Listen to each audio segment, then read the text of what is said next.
شحال ربح منتخب المغرب من كأس العالم 2026؟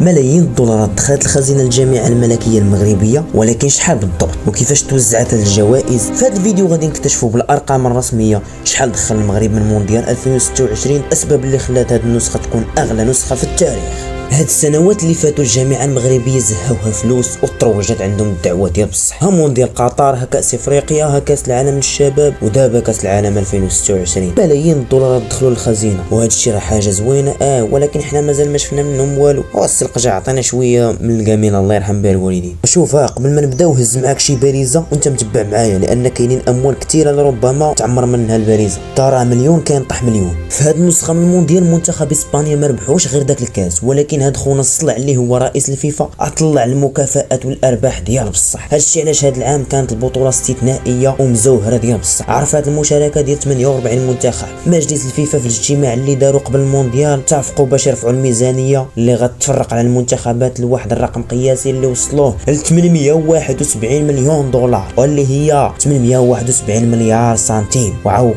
اموال تترعرع، وهذا راه واحد القفزه خياليه مقارنه مع مونديال 2022 في قطر اللي كانت الميزانيه ديالو 440 مليون دولار فقط. يعني بحال لا ضربوا ميزانيه مونديال قطر في جوج مرات. ودابا باش ندخلوا في التفاصيل، وحنا المغاربه كما كنعرفوا كيعجبنا نتفرجوا شويه في التفاصيل اللي عندها علاقه بالفلوس، البينغا، عمر. المهم باش نبسط لكم القضيه اكثر، الفيفا عطات لكل جامعه ولا كل اتحاد شارك في المونديال 2.5 مليون ديال الدولار، وهادو زعما غير مصاريف الطوموبيلات والتنقل والتواجد ديال المنتخب داخل الملعب. عاد ندوزو للمكافآت ديال بصح. كل منتخب كيتأهل لشي دور متقدم كتزاد ليه الفلوس. شفتي غير دور المجموعات داك التالي واخا تخرج منه ما رابح حتى شي ماتش غادي معاك عشرات المليون ديال الدولار. وخير مثال منتخب تونس اللي ما ربح حتى شي ماتش في المجموعات، يعني التوانسه تقساو من الدور الاول وداو معاهم هكاك عشرات المليون دولار، زيد عليه هذيك 2.5 مليون دولار ديال المصاريف. اما بالنسبه للمنتخبات اللي تأهلوا الادوار المواليه هادوك حاجه اخرى، حيت بطبيعه الحال زيد المزيد دقيق، فكل دور خاصو مكافاه ماليه. وكما كتشوفوا معايا في الطابلو قدامكم، البطل اللي خدا كاس العالم اللي هو منتخب اسبانيا خدا 51 مليون دولار، والوصيف اللي هو الارجنتين دا 34 مليون دولار، واللي جاو في المركز الثالث اللي هما الانجليز اداو 30 مليون دولار، ومن موراهم فرنسا اللي في المركز الرابع 28 مليون دولار. ترى ما كاينش بيناتهم فرق، زيد اموال تطرح. وربع النهائي اللي تخسى منه المغرب يعني خرج رابح 21 مليون دولار، يعني 20 مليون دولار في الجيب. وفي الدور 16 اللي خرج منه منتخب مصر خرج رابح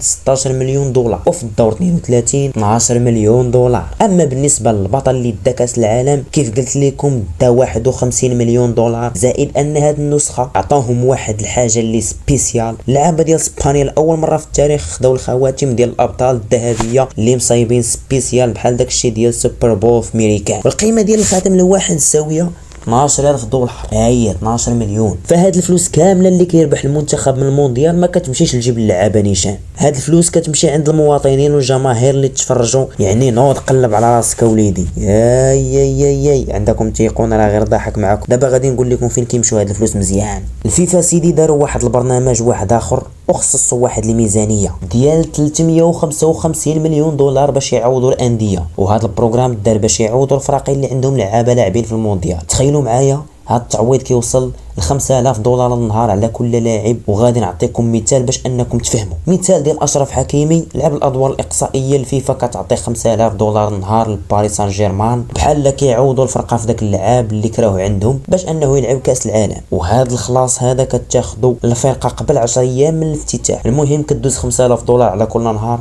حتى اللعاب كيتقصى. والفرق اللي ضربوا العاقه ديال بصح من هذا البروغرام فهما مانشستر سيتي حتى البارسا اللي اصلا شاركوا ب8 ديال اللاعبين مع بطل كاس العالم اللي هو اسبانيا، واللي من بعدهم بايرن ميونخ. دابا غادي ندوزو نشوفوا شحال ربح المنتخب المغربي من هذا الكاس هذا 2026. فتقريبا الجامعه الملكيه غادي تكون دخلات 31 مليون ديال الدولار، واللي كتعني تقريبا اكثر من 30 مليار سنتيم مغربيه. وهاد الفلوس جات من بعد ما اسود الاطلس وصلوا لربع النهائي، وكيف ما قلت لكم البريم ديال المونديال في ربع النهائي اللي وصل ل 20 مليون دولار. وزيد عليها جائزة التأهل المونديال اللي هي 10 مليون دولار، والمنحة ديال المصاريف اللي هي 2.5 مليون دولار نحاول لك تعطيها الفيفا لأي منتخب باش أنهم يوجدوا ويخسروا المصاريف ديال اللوطيلات والماكلة والتنقل.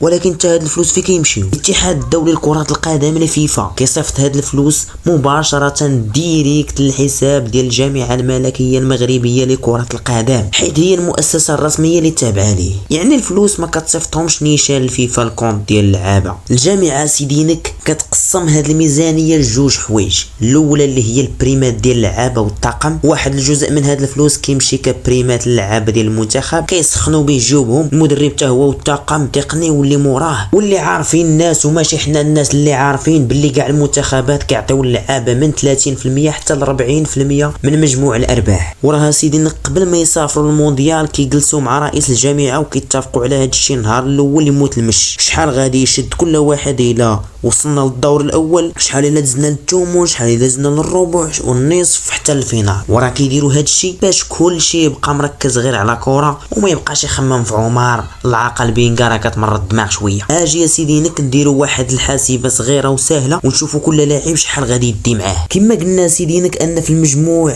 المغرب ربح 31.5 مليون دولار ياك، لوحو افتراض ان القجع عطاهم 30% وكاين عندنا 26 لاعب، يعني الميزانيه اللي غادي تحصى للعابه هي 8.7 مليون دولار. وإلا قسمناها على 26 لاعب كل واحد غادي يدي معاه 334 الف دولار اللي هي 334 مليون سنتيم. ما بيهاش حتى شكون بحالك غادي تضرب غا بريكول مدي 300 مليون. ولكن غا باش تعرفوا ان هاد 300 مليون وكيشدها حكيمي غا في سيمانه مع باري، وكاينين اللعابه اللي مغاربه في المنتخب كاع ما كيشدوا هاد الفلوس كيخلوها للطاقم يتبرع بها ولا يتبرعوا بها شي جمعيات خيريه بحال دار الايتام الى اخره، بحال اشرف ولا حكيم زياش. حيت هاد 300 مليون راه والو من داكشي اللي كيشدوه هما في الشهر. وحاجه اخرى كتمشي فيها هاد الفلوس وهي تطوير الكره المغربيه. القطعه الكبيره من الكيكه اللي كتبقى من الفلوس كتمشي للميزانيه ديال الجامعه واللي غادي تصرف سيدينك في البنيه التحتيه وفي مراكز التكوين ديال الدراري الصغار الناشئين، وزيد عليها تصوير كره القدم النسويه، وزيد عليها عاوتاني التجهيزات ديال المشاريع اللي كيوجدوا بحال كاس العالم اللي غادي يكون في 2030. فالمهم هاد التقسيمه غير داكشي اللي باين وواضح. كانوا هادو هما الجوائز الماليه. الى عجبكم الفيديو ما تنساوش لايك